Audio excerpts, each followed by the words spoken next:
Hello, I'm your host, Teron Jackson, with my co-host, Patrick Wiggins. And tonight we have Bay City's own, Pigpen. Welcome to the show, my brother. Man, it's an honor and a pleasure. Appreciate you, Mr. Jackson, and P Dub. Yes, sir. Yes, sir. Yes, sir. So, man, let me ask you a question, bro. As an entrepreneur, man, and an artist, what inspired you, brother, to start, running around, walking into the music arena? My mom. Your mom? My mom. She is and was my worst critic, but she was my inspiration because I saw my mom coming home after a hard day at work, put them headphones on and getting that rocking chair, and music took her to a whole nother level. Cool. And I would have to rub her feet at night. I still rub my mama's feet. I can relate to that because my mama was just like that, bro. She was a singer, and she always had a good taste. You know, her mom set the music out, the house out with their music, man. It just turned into a whole other world. You know what I mean? Sure. Until that Saturday morning when it was time to clean up. That's the only time. It was her for me, man. It was her because I got it all. I got it all. And that music then they was saying something. And then when rapping came in later on, I was like, I could do all of that. Yes, I started at 4. By 5, I was a professional. In junior high, you couldn't tell me nothing. Who was some of your inspirations, man? Tell me something right now. Who was your real rap? Because you come from the 80s. I know you know. Who was your rap inspirations, brother? As for everybody. Yeah. You can't tell me what Run DMC too, though, because Run DMC. Say, man. I'm gonna tell you, Run DMC was my as far as that, it was all East Coast, West Coast, it was everybody. Then it was the boom bap. So we started with boom bap. And it was fun and it was MCs. I just wanted to be an MC, and that's why I like Daryl because he had MC. Wow. Favorite Southern duo. You got 8 Ball, UGK. I guess we could say Ghetto Boy because they kind of Bushwick Bill wasn't really an artist, really did. Fam, I'm gonna make you cry, boy. That's hard because on the South, I was more influenced by my neighborhood. I'm gonna tell you this: I didn't know who Scarface was until I was chasing dudes in my hood that I knew. Yeah. I ain't gonna lie to you. When I first heard Scarface, it was Money in the Power. I knew of him, but it was dudes in my hood that I knew that was cold. I knew dudes like Adrian Edison. Wow. I knew Honey Boy. I knew Derek Parks. I knew Thurman Wiley from Warden. Wow. I knew. Wow. I'm just telling you what I know, fam. But as 2-man crew, it's hard because everybody was a 2-man crew. Right. EPMD was killing it. Oh God, Ball and G. I'm gonna say Ball and G was killing it because that whole first album was crazy.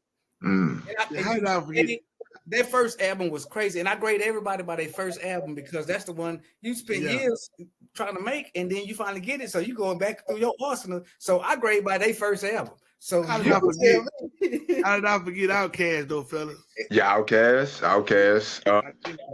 They were real. They were MCs. They were they were. They were MCs. And I fell in love with MCs because rappers and MCs are different. Yeah. To me, an MC is the one that can be the host and he can make stuff happen. The master of ceremony is an MC. Right.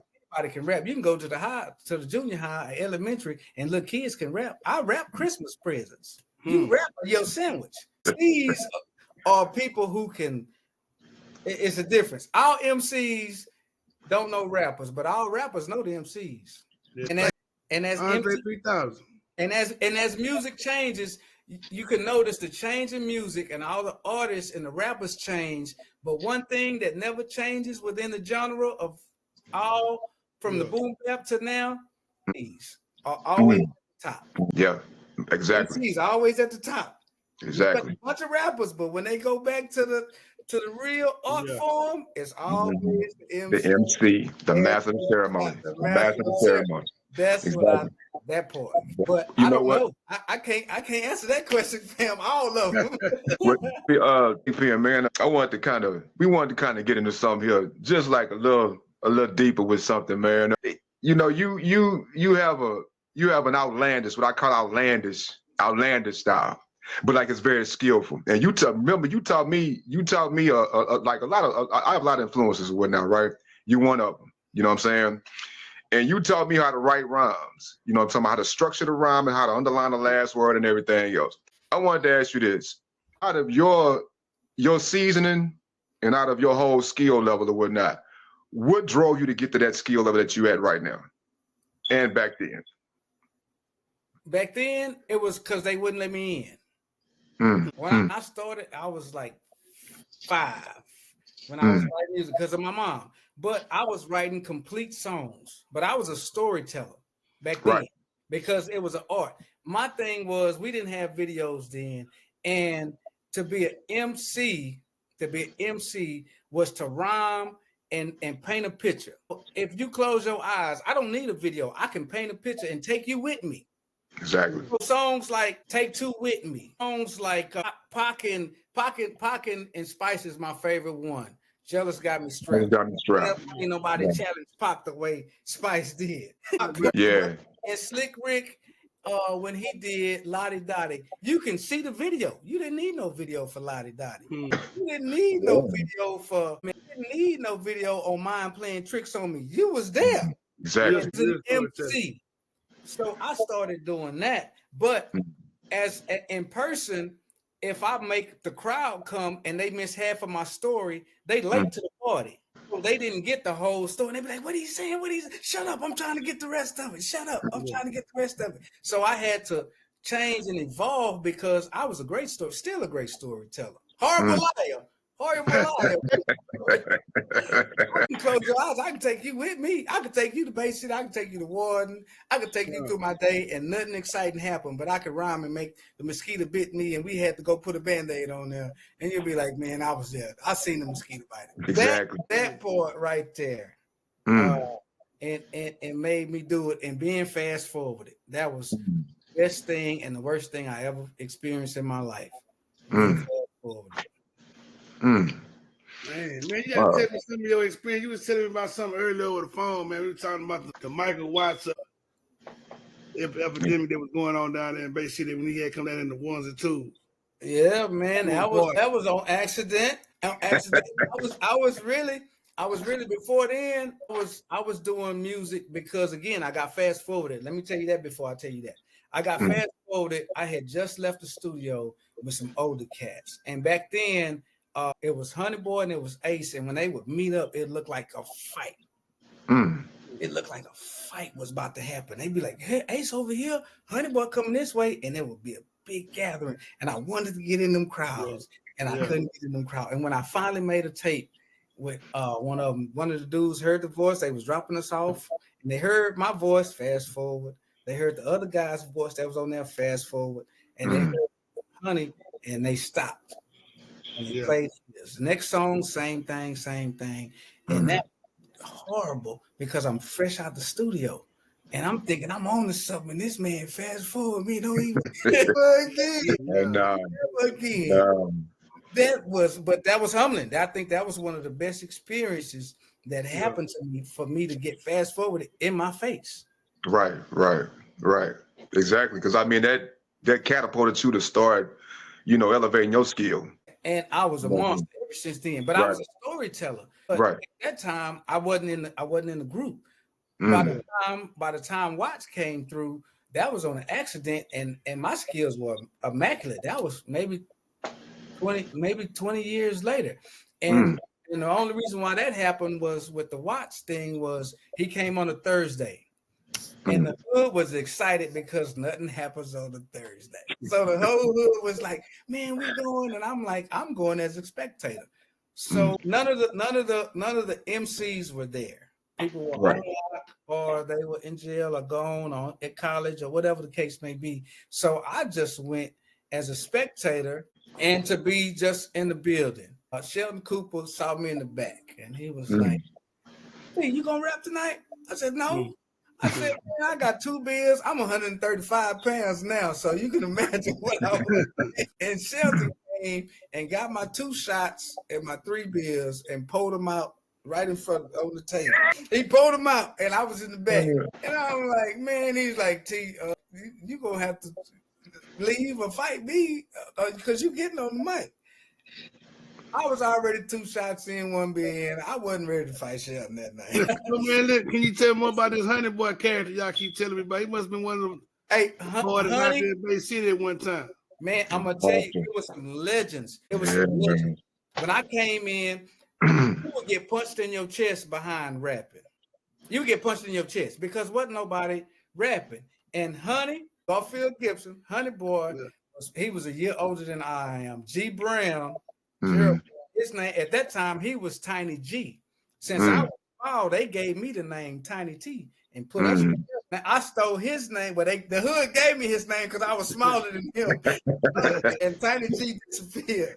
And Ace, those were the 2. They would meet, I mean, anywhere. They seen each other. They could be at a park, at a basketball park, at Lenny Rob, anywhere. And when they 2 men up, they had to rhyme. It wasn't no like it was like a fight.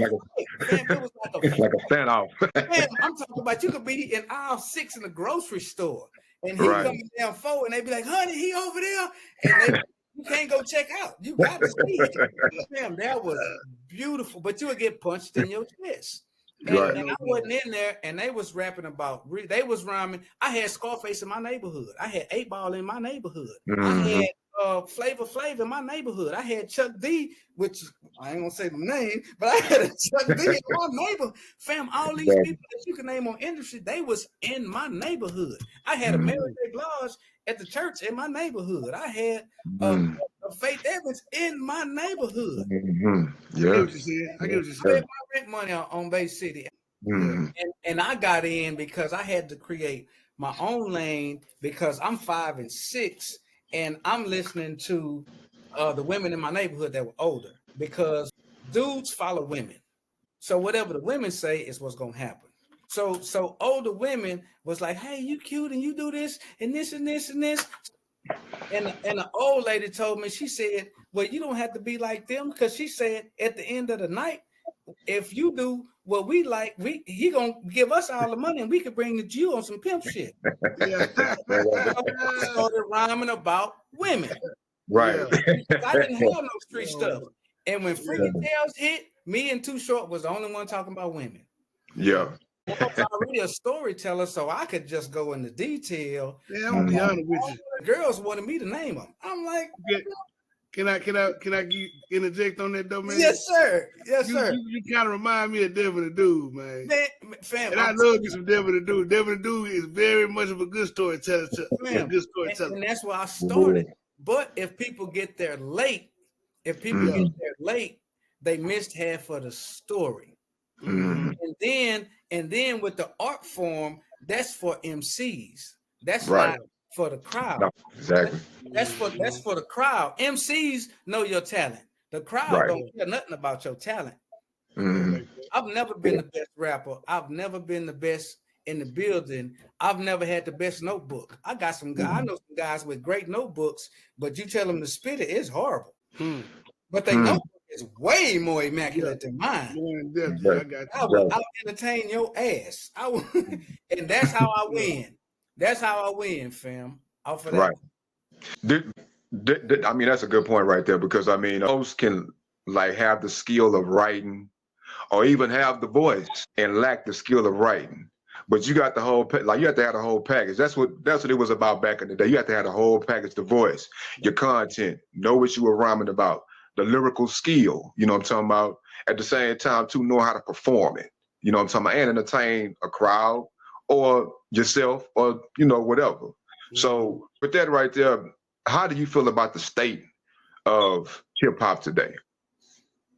With that, I think that everything is still the same. It's moving. The movement is moving. Let me say, everything is going to change. Every 10 years, the music is going to change. The MCs are the only ones that's going to stand. But what I did and what they're doing is to me, they making Thursday, Friday, Saturday music. Right. That's what I call it. They making weekend music. Yeah. You can go in there and tell a story about and have beautiful art form, and you pick up the wrong beat tonight. Right. Or you can go in there and do something slow, and you can have the wrong beat, and somebody go in there with a nice banger and say nothing, but it get them on the dance floor. Mm-hmm. Or I can go in there, or you can go in there, and I would do and that's when I changed my name to Mr. Cuss Words. I would go in there and do something that nobody else is doing, or say what nobody else is saying. Banger. If you give me a banging beat, if the beat sound like I'm gonna win second place before I get on it, the show is over. Yeah, that's right, I don't though. give a damn who is here, because the people gonna follow the beat. I Right. can get on there and say Mary had a little lamb. By the time you know I'm singing the nursery rhyme, it's too late. So the key Right. in the game, the key in the music game to me is to make weekend music. Figure out your geographic. If you at a block party, then do block party music. If you at a family reunion with your grandma and them and his kids, you have to cater to that. If you at a church function, you have to do music catered to that. If you at a grown folks party, then they want to get on the floor. You know how to get in all of them. I can go get a church beat and make it and I'll do a church verse, and I'm gonna give me a horror movie beat. And they gonna church gonna stand up like they gonna hear Yeah. and then I can sing about the Lord. Right. Let me ask you a question. That's it has an R&B beat, it has a rock and roll beat, it has a church beat, it has an R&B beat, it has a country beat, it has a Zydeco beat, and it has what that club that that wave, kind of like rave techno genre in there. And it's not gonna say it's a song, because be like, oh, you did a country song. No, I just rhymed on the beat that sound like it's country. But only long as I can follow that snare, the beat doesn't matter. So MC, this is all you need. All that piano and that beautiful stuff, that's for y'all. Yeah. MCs, we just listen for the gunshot, so we know what it's. I'm working on that. I got a project called 30 and Up, which is going to feature everyone that's over the age of 30, since they say it's a young boys game. Got our lounge music, which is going to be for the grown and sexy. And I'm working on one that's called 40 and Up. And I'm hold on. Ain't no age difference. No, it's not. It's not. It's not. It's really not. It's really not. And with me, I never tell anybody no. Anybody want to work with me? I'm fine, fam. I'll never tell anybody. And there's no rules. Whatever the beat says to you, bring what you wrote and drop it. Don't throw it away and crumble it up or do whatever. Don't do that. Drop what you wrote, because the song will never get dropped if you can do that. Right. Bring what you brought. And then when you come in, that'll help you catapult and trampoline for next time. Get the song done. Put the project out. Right. Exactly. Don't be scared to get on the court. It's like you want. It's like on the slab. The only time you get to play is when it's your up, and then you lose and nobody pick you. So what? Get up again. Exactly. Get up again. Yeah. Oh yeah. Pick your vibe and play. Man. Great point. Don't be scared to play, family. Let me say this though. We get close to that time now. Y'all know how I get. I get to close it all out. Come on, man. What would you give to what advice would you give to our community and the young adults? In the music or just in life? Just in life. Yeah, both. All right. First of all, I would tell you, for us, never move off your emotions. Emotions will get you killed, will get you in jail, or get you somewhere that you don't want to be, and it means nothing. Move off facts. Move off, do inventory on all the people that's in your life, that's been there, that hadn't been there, and don't and for the people who have helped everybody, the first time you say no, all your yeses mean nothing. So don't get mad and don't because I've been doing this for them people. As soon as you say no, all them yeses mean nothing. Right. All those yeses mean nothing. So stand on your yes. When they were celebrating you when you said no, and they didn't ask you for no explanation when you say no, well, why? Just shut up, man. Blink fast like this, like you don't speak English. So yeses didn't need no explanation, so your yos don't either. Right. Yeah. Exactly. Don't Exactly. explain your nose. No, and then shut up. And audience, those are great words to live by and great words to think about. So that wow. Wow. And and, all, and, all, for, I, and for the all I can music say is part, wow to that. and, You know and what I mean? for the music part, paperwork. It don't Exactly. matter how much dope you are. Yeah. It's the paperwork. Keep your art to Exactly. yourself, because people steal content like the comedians say they doing. Uh-huh. Everybody else Mhm. steal content too. So you can go on TikTok and YouTube and drop a bomb, and the next thing you know, somebody else saying it, and you don't have no paperwork and no fan base, but they do. And Big Right. man. and get you a beer every now and then. Let me see. Yeah, yeah. I got my That's the beer. right kind of beer, though. That's the right kind of beer. Yeah, Yeah, I that's the right kind of beer. Drink you a beer Exactly. every now and then. Yeah. You get some ice cream, get you a beer with some ice cream in it, man. That's right. That's right. That's right, man. Big Yes, sir. man, you ever thought about doing some stand-up, man? Man, I do it all. I love the Yeah. microphone. I'm telling you, my rap game, it became comedy because if I could make you laugh and I can kill your attitude, I won. Because I'm gonna get the Yeah. crowd off of that. You give me a Yeah. cordless mic, I'm gonna be rhyming. I'm gonna run all to the back of the bathroom. I'm gonna go to the pool table. I'm gonna go everywhere because the people in front are already engaged. The Right. people in the back don't give a damn about what you're doing. No, no. It's a couple of shows I did. I told the bartender, when we get on stage, put me 2 shots and a beer. And then when I do the hook and the cameraman gonna follow me, I'm gonna run and go to the bar and sip my shot. And they be like, this man, he all over the place. And if anything else, I will be remembered. And I'm not the best rapper. I'm not the best notebook man, but I will not be forgotten. God damn it. You better be. I can dig it. No doubt. No doubt. No doubt, man. Man, I enjoyed that. We got to get you back on here again. Man, family, man, holler at me anytime, man. I got a lot more to give, and we're going to grow together, Yeah. man. Yeah. And happy Juneteenth to everybody who visit. No doubt. Happy No doubt about it. No doubt about it. No doubt It's an about it. honor and a pleasure. It's an honor and pleasure. Mr. on this side. Both of y'all, man. Let me say shout out to Bay City, shout out to Warden. Yeah. Also And around y'all the enjoy area. the rest Since we of get y'all Harris night. County, too. Be a host with my co-host. Hey, from the bottom to the top podcast. We here. Peace.